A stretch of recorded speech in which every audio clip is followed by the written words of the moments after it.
On était faire un petit tour du côté de la Rive-Sud de Montréal, dans le secteur de Varennes, sur un tronçon en particulier.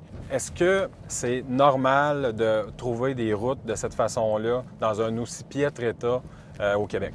Malheureusement, il y en a beaucoup trop. La problématique dans les plus petites villes, dans les régions à l'extérieur de Montréal, des grands centres, parce qu'il y a moins de contribuables, puis en même temps, ils doivent couvrir de longs kilomètres de route. Alors, pour cette raison-là, elles sont sous-financées, donc elles se retrouvent à avoir de la difficulté à réparer les routes desquelles elles ont hérité de la responsabilité. Aujourd'hui, on se retrouve avec des routes, un réseau routier qui est à la moitié, à 50 en mauvais état. Et ça, le ministère des Transports, le gouvernement l'avoue lui-même dans ses rapports, ses études qui sont rendues là, une fois par année au printemps.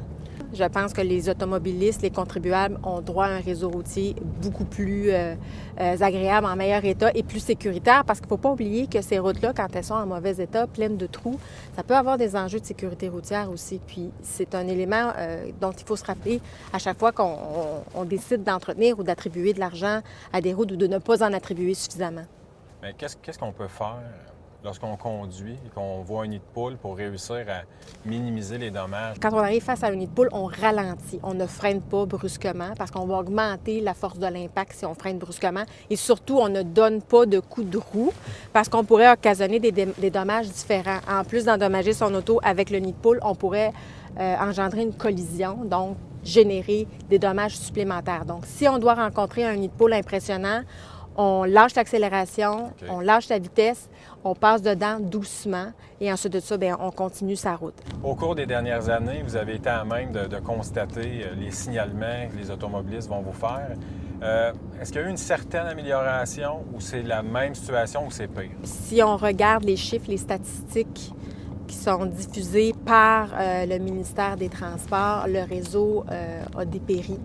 Il est moins bien. Ce n'est pas vrai qu'on n'a pas investi. On a investi beaucoup dans les infrastructures pour la construction, la rénovation de l'infrastructure, mais au niveau de l'entretien, on sent que ça n'a pas été une priorité pendant plusieurs années. Là, on semble vouloir réinvestir dans l'entretien, ce qui est une bonne nouvelle. On espère que les autorités compétentes vont continuer dans cette voie-là parce que des infrastructures routières, on en aura toujours besoin au Québec. On est un grand territoire. Puis même les nouveaux moyens de transport plus écologiques, plus durables vont avoir besoin d'un réseau routier solide. Mais on sent, oui, effectivement, un mécontentement généralisé sur l'ensemble du territoire. Et puis, souvent, malgré les efforts qui sont faits pour réparer les routes, le travail est à refaire d'une année à l'autre.